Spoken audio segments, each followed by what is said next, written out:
All right, everybody. Let's give this remote learning thing a shot. I've missed you guys, and I'm sorry my video quality is so poor, but what we're going to be working on today is your Unit 4 study guide. So first, let me kind of set our expectations. We'll be using Teams to take attendance, so you need to have some kind of record of saying hello or messaging, just so that I can see that you're logged in. I don't think that we're going to use Flipgrid, so don't use that until I say otherwise. Just trying to minimize the amount of apps that you guys are using. So for now, just use Teams to log in and then just say hello, and I'll count that as your attendance. Also, your work that you turn in will count towards attendance as well. In order to upload assignments, I've created an assignments tab in Microsoft Teams, which if you type your answers and then save it and submit it, all you have to do is click in that tab and it'll ask you to upload it. If you are typing your responses, I'm requiring that you put your name on it, of course, and that you type in a different color font so it's very easy for me to see. Don't pick yellow or a light color font because it'll be hard for me to see. You can also print it out and write on it if you want, and then you can take a picture and upload it. There's an app called Cam Scanner, and it's free, and it will turn any picture into a PDF, and you can upload it that way. If you have a touch screen, you can draw on it and then re-upload it if you work on it through Adobe Acrobat. So if you have any questions of how to upload your assignments, all you have to do is message me and I will walk you through it. But for now, the only two things that are going to be due from you this week, or sorry, three things this week will be your study island, which was already due by today, so it should be done. I looked and I did not see a lot of people have them done. So I'm going to be grading them, and you need to make sure you get them done. Your Unit 4 study guide is going to be due by Friday, and we're going to go over that today as a class. And then there will be a gizmo that you guys will be doing on Wednesday, and you'll have to turn it in on Friday. So I'll type all this up in my announcements. Please don't forget, I have Remind, I have a website, ecsmscience6.weebly.com, that you have as a reference, and my YouTube channel. So take advantage of all the things you've already been using and then just pump Teams instead. All right, so without further ado, let's get started on the study guide. This is still a learning curve for me, so if it takes me a little bit longer, please be patient. But I'm going to be sharing my screen with you. So here we go.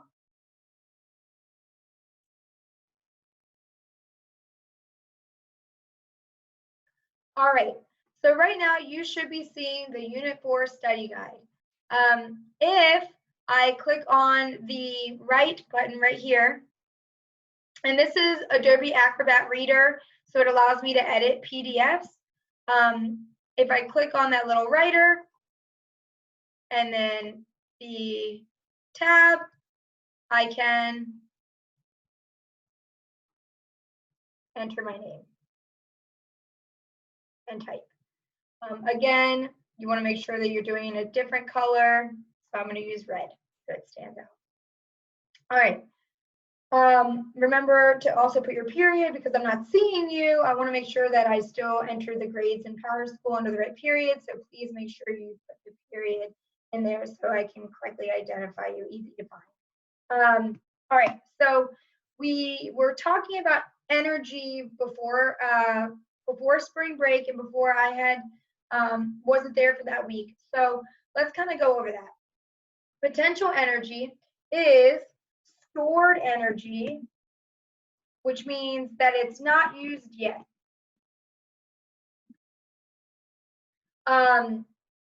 We could also call it energy due to position, and that's because of gravitational potential energy. Remember, there's more gravitational potential energy when something is higher up because it takes more force. Remember, gravity is a force.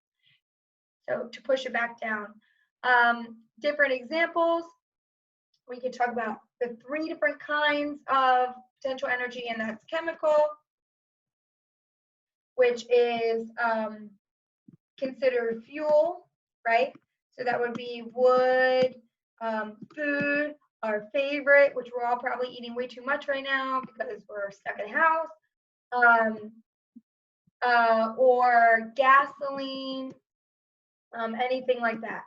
We also have elastic potential energy, which comes from anything stretched or compressed. So that would be a spring, a rubber band, a slingshot, any of those things that are stretched or compressed because it's elastic. Like your pants after a Thanksgiving meal, you stretch them out because you're so full. And then last but certainly not least, we have gravitational potential energy. And this is remember the force of gravity is pushing us down to earth. So this is something about to fall, or like a roller coaster at the top of a hill. It's about to fall, but as soon as it starts moving, it converts to kinetic energy. All right, so now we're moving down, and we're asking which one would have the most potential energy. So we have A, B, C, and D. Now remember, potential energy is due to position. So which one would have the least amount of potential energy? That's this guy, because he's at the very bottom. B is not considered potential energy at all because it's moving. And then A and D are both about to fall, but one has more potential energy than the other because it's higher up. So A has the most potential energy because it is higher up.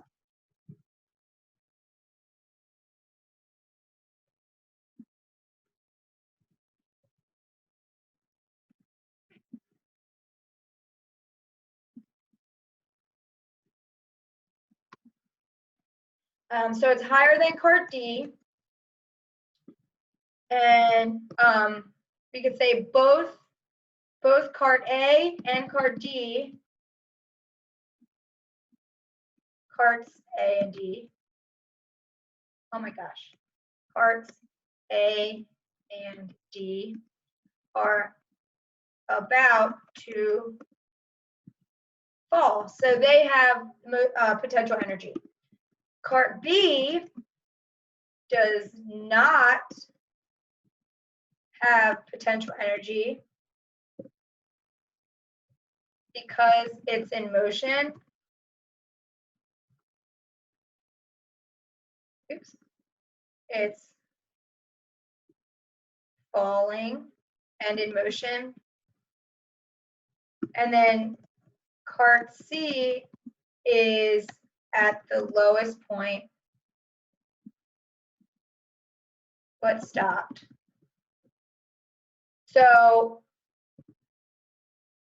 it does, oh gosh, it does have potential energy, but not as much as carts A.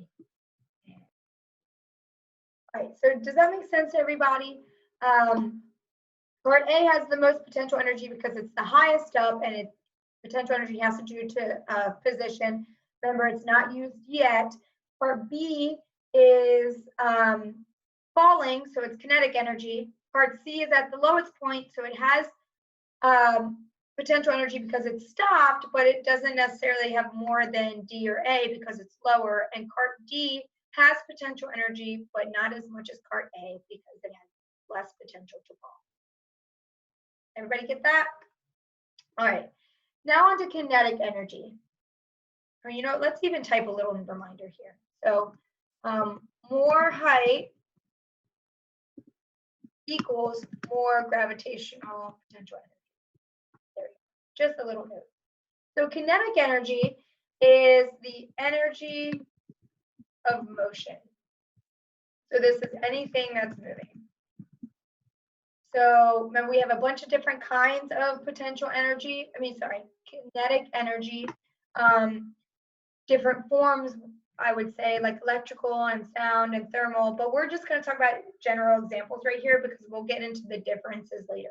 So sliding down a slide, be typing right now. Let's see, running, I always have to talk about that. A car moving, riding a bike, anything that has to do with motion.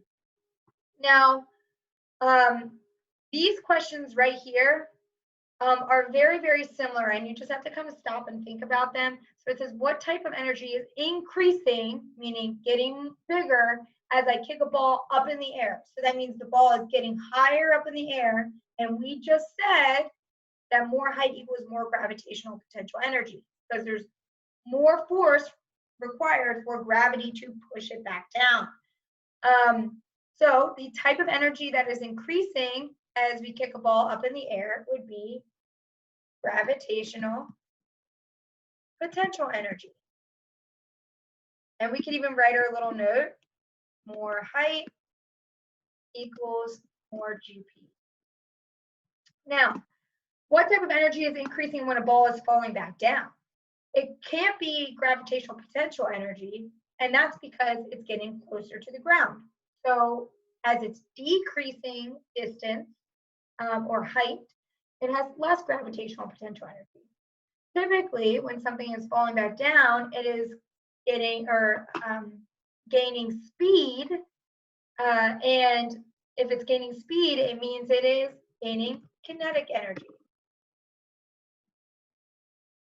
And that's because the ball is losing gravitational potential energy, as we said, because it's getting closer to the ground, right? Less height equals less gravitational potential energy.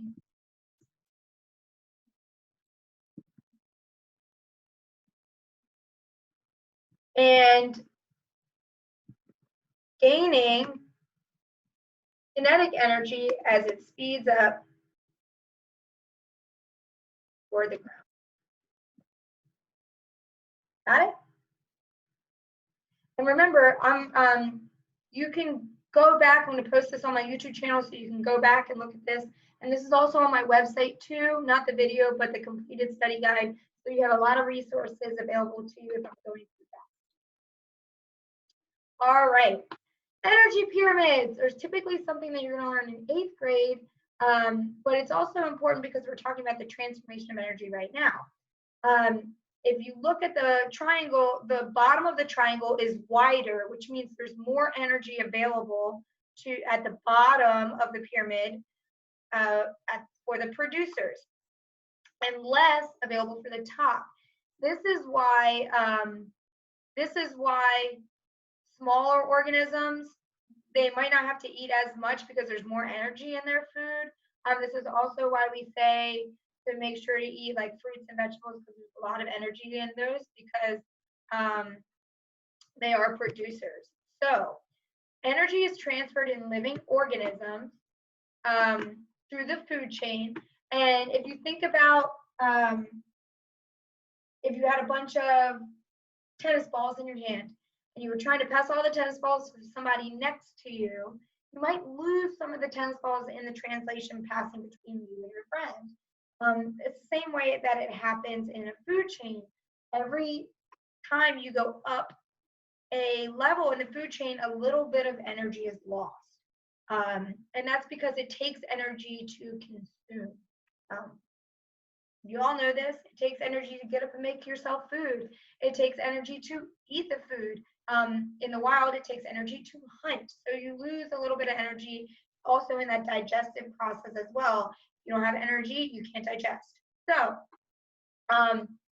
the most energy is available at the bottom of the pyramid.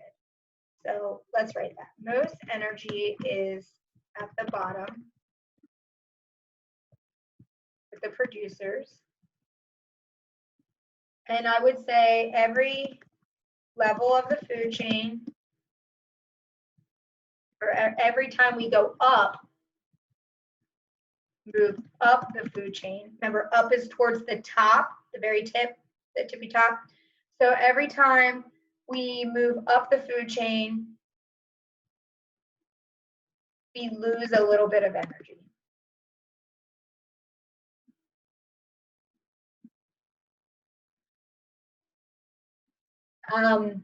And so there's less energy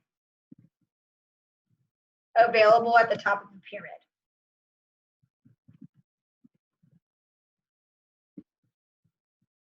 which would be our tertiary consumers. Tertiary meaning 3, like tri or secondary, so tertiary means 3.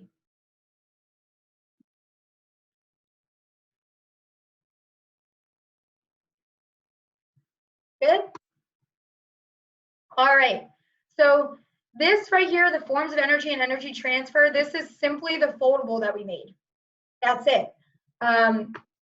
So all of the ones at the top up to light and radiant energy are forms of kinetic energy because they're moving, right? But these 3 ones at the bottom are all potential. So sound energy, by definition, is the energy that sound carries through vibrations. An example would be like when I play my guitar, and if you remember the string vibrated, or your vocal cords, la la la la la la la, you can feel the vibrations of your vocal cords, right? So let's say singing, playing guitar, music. If you're listening to music, sometimes you can even feel the bass if somebody has it up too loud. Electrical energy is the energy that an electric current carries. So this would be like your computer that you're watching me on, or your phone, anything that's plugged in. So the plug of a lamp, not the light bulb. This could also be solar panels. Well, solar panels convert solar electricity, but this is anything that has electricity. Plugs in general, your television, the toaster. The toaster is going to convert it to thermal energy, but remember the plug port where it gets its source of energy is considered electrical. All right, so thermal energy. This is a form of energy that produces heat.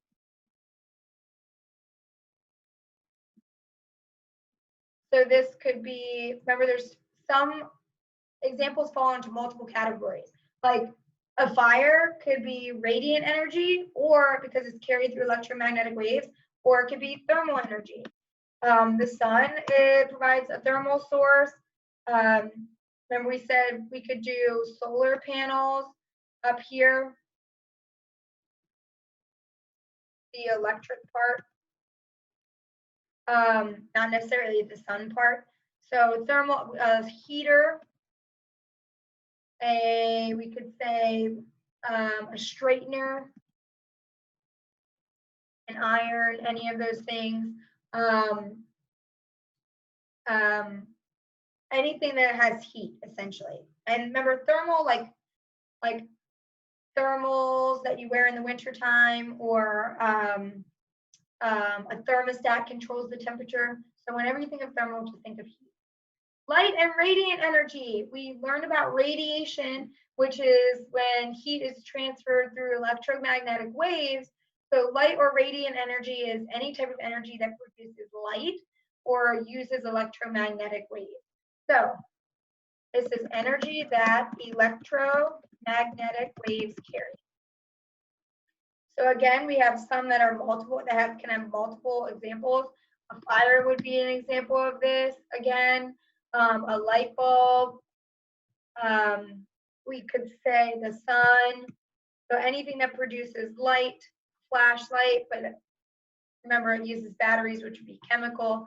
So things can transfer, but when we're looking for specific examples, take it kind of literally.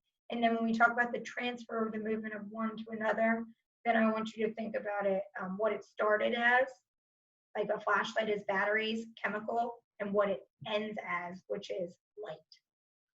All right, these three are our potential energy forms, and if you look at the very first page, we kind of already went over those, but let's go ahead and do it again because now we're going to define them. Gravitational potential energy is energy held by an object due to its position. So this is like how high up something is. Remember, more height equals more gravitational potential energy. So this is something about to fall, a book on a shelf, a roller coaster at the top of a hill, anything like that. Chemical potential energy is our favorite energy stored in the chemical bonds or in chemical bonds. So what it means by chemical bonds is like food, when we eat, our digestive system breaks those bonds down into pieces that we can use as energy. So this would be not only when we eat, but gasoline or wood, all of those have bonds that get broken apart and used as energy. So this would be wood as fuel, like in our song, which is on my YouTube channel. Gasoline, food, batteries, anything like that. And then last but not least, elastic potential energy is energy stored in objects that are compressed or stretched. So, like I said, Thanksgiving pants. Y'all think I'm playing, but you know that I keep it real and wear yoga pants. So that my belly can stretch and I can eat all of the things. So Thanksgiving pants, slingshot, rubber band, and a spring in your pen or a slinky. All of those compressed and stretched. All right, so far we are about halfway done. If you need to, again, you can replay this if I'm going too fast. Okay. Energy from the sun is transferred through what form of heat transfer? From the sun. Remember we talked about radiation from the sun. It's been a long time since I got to say that. So this would be radiation because the sun uses electromagnetic waves. And we also talk about how it's important to protect yourself from the rays of the sun or the radiation of the sun. Remember that R stands for rays. How is heat transferred when molecules collide? That means that they are touching. So if they are touching, it means that we are using conduction. Remember the C stands, oops. The C stands for, let's say, oops.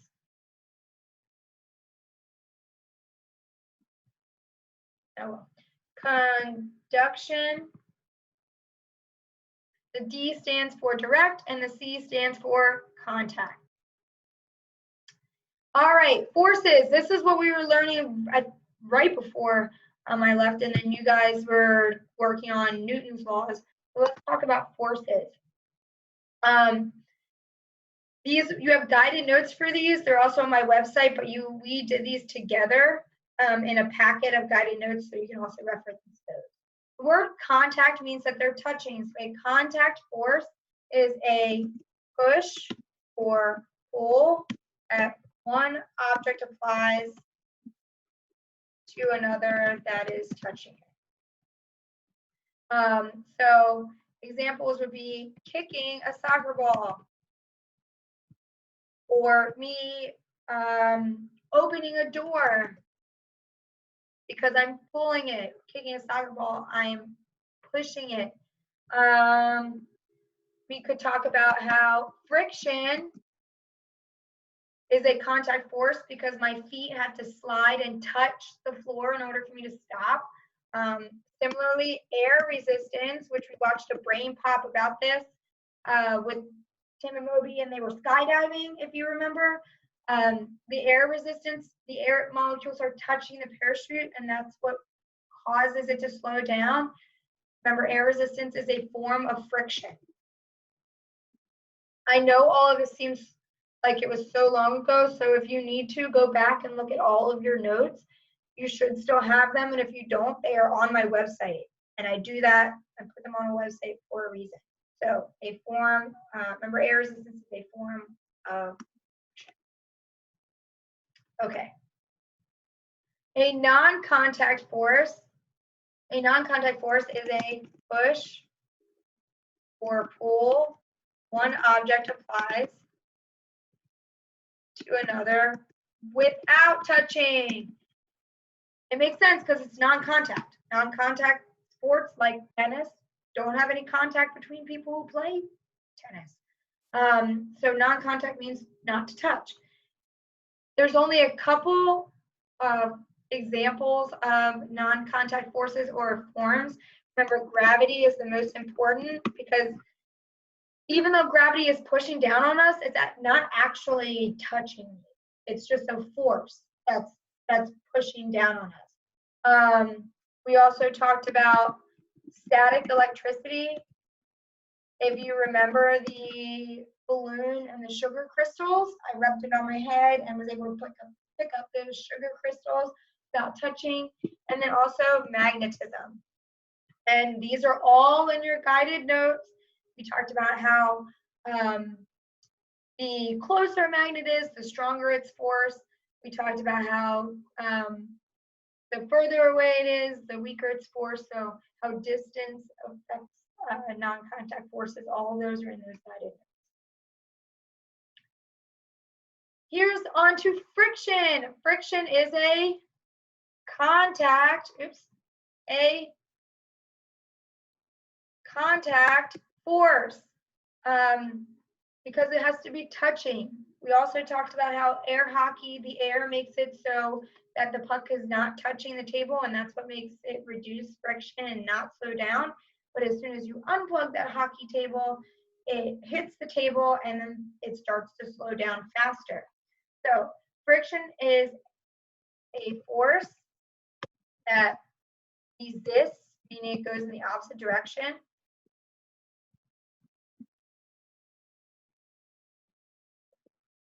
So it resists the sliding motion of two objects that are touching. So this would be anything like me sliding on the floor in my shoes. I'm going to slow down faster because rubber has more friction than if I were wearing my socks. Remember, friction makes things slow down. Air resistance is a form of friction, so it also makes things slow down.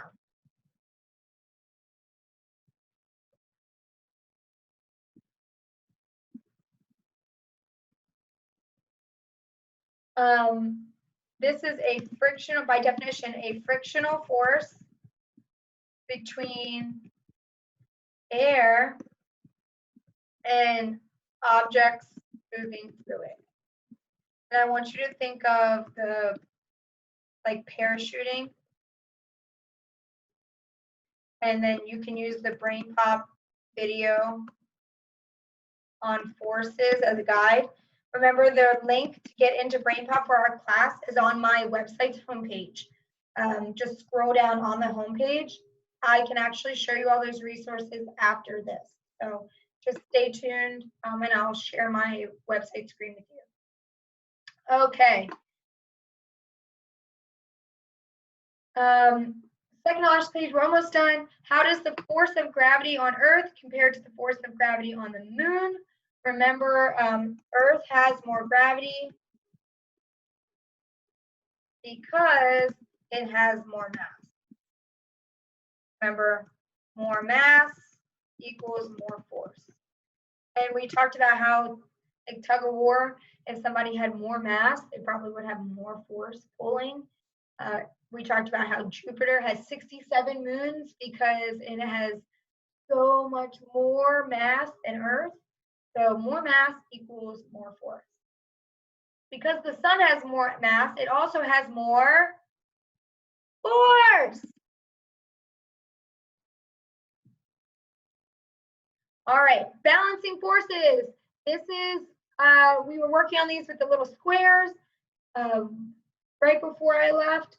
So this is basically addition and subtraction. We talked about how, think of it like a number line. So I can look at these two numbers right here and see that they are not equal on both sides. So this would be considered unbalanced. If I wanted to know the net force, I would just take negative, or I would take, first, well, let me back up. Which one of these numbers is bigger, 563 or 332? 563. So I know my answer is going to be negative because I have more negatives left over. So even though I'm not going to look at that negative right now, I know that 567 is bigger. So my answer is going to be negative. So I put the negative there right away. Now all I do is subtract. 567 minus 332.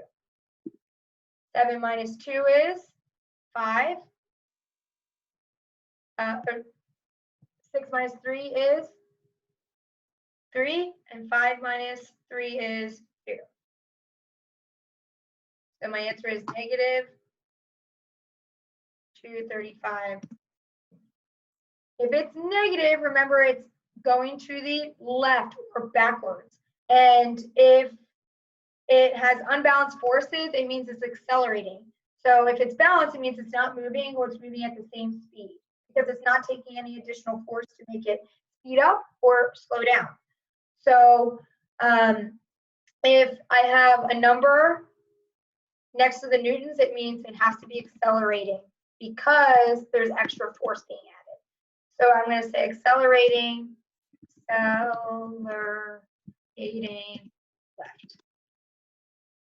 Does everybody understand that? So take a look at the sign.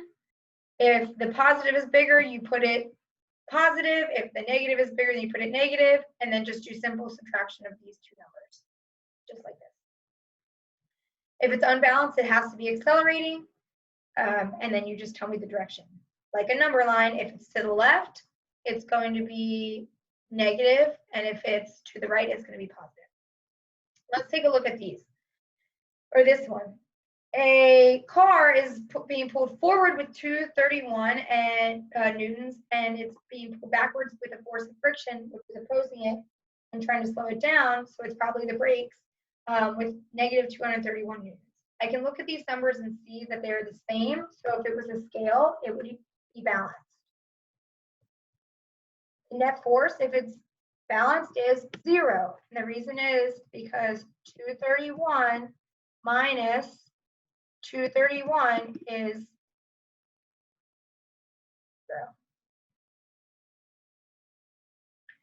So that means it is at rest or constant velocity. And if you remember from your forces notes, constant velocity just means it's going the same speed in the same direction. We talked about if something is going to accelerate, it needs force to speed up. Just like if I was going to be driving, if I want to go faster, I need the gas. I need to put force on the gas pedal. Similarly, if I'm going to slow down, I have to put force, or accelerate backwards, I have to put force on the brake. So if I'm not putting any force on one of the pedals, it means I'm going the same speed or I'm stopped. So I want you to think about this as a car, or in terms of pedals. So an object with balanced forces is at rest or moving at a constant velocity, which is the same speed and direction. All right, last page, last page. All right, Newton's laws of motion. An object at rest stays at rest unless acted on by an outside force. An object in motion stays in motion unless acted on by an outside force. So a soccer ball is going to keep coming at me if I'm the goalie until I put a force on it to make it stop. A car is going to keep going unless I put a force on it to make it stop, or it's going to stay parked until I put a force on the pedal and make it move.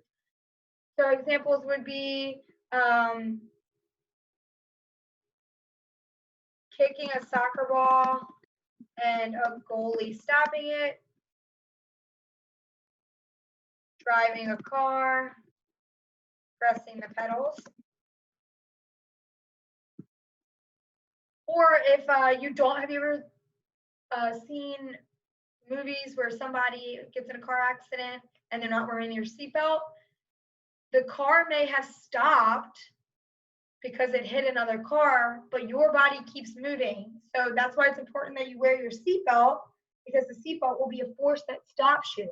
If you are not wearing your seatbelt, you will fly through the windshield because there is no force to stop you other than the seats. So let's say wearing your seatbelt can be a force applied when your body is in motion. If that makes sense. Like if a car is moving and it jerks or suddenly stops, your body is moving but then stopped by the seatbelt. Okay. To move a mass, you need a force. This is the same thing as force equals mass times acceleration, which you guys are working on while I was gone. So if I had a mass of, let's say, 10 kilograms that I needed to push, and I wanted to make it accelerate at a rate of 2 meters per second squared, or meters per second squared, then I would type, or I would write force equals mass times acceleration and then substitute. So force equals 10 times 2. My force needed to move that 10 kilograms at a speed of 2 meters per second squared would be 20. So if I want to put this in other terms, it would be like, let's say to move one person, I need 1 times the force, but to move 2 people, I need twice the force. And I know that's really general, but what I'm trying to get you to understand is in order to move a force, you need, or move a mass, you need force. And in order to move more mass, you need more force. So, all right, for every action, there's an equal and opposite reaction. Remember, you made a foldable while I was gone, and there's a video on my YouTube channel about how to make that foldable. But for every action, there's an equal and opposite reaction. So think about like a pendulum. When a pendulum swings, the equal and opposite reaction is that it will swing back at an equal force, or like a swing when you're swinging on a playground. You can think about how a plane will have the engine move it, the thrusters, the plane will shoot backwards, or like a rocket. The thrusters of the rocket will push down, but the plane will push up. So let's say thrusters push in opposite direction of the plane.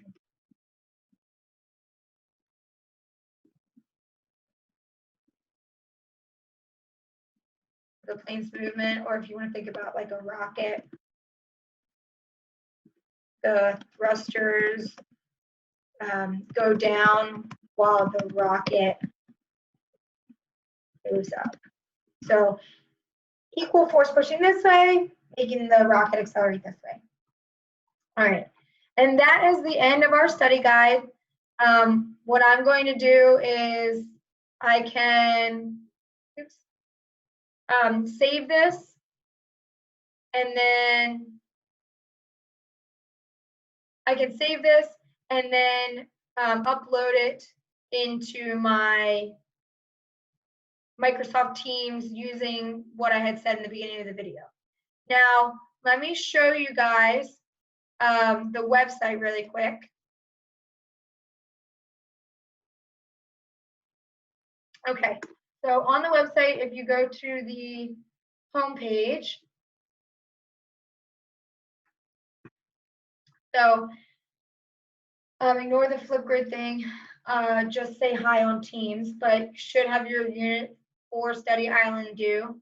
I'll also add this week's assignments, which are the study guide and the gizmo that you'll be assigned, so check the website frequently. You have the Remind app, you have the Brain Pop codes, and then also my YouTube channel, the link down here next to your favorite music video of all time. And then if you go up to these 3 lines, go to coursework, and then Unit 4, that's where we are right now. And everything you need is on here, including blank study guides and completed ones, your forces guided notes, and everything we'll need for the rest of the unit. So if you have any questions, please let me know. If you have any questions, please let me know. I'm here for you. I'll check back in with you guys on Wednesday for another video. So keep an eye out for the next Zoom video lesson that will be uploaded Tuesday night for Wednesday. So if you have any questions, message me. Bye, guys, and good luck.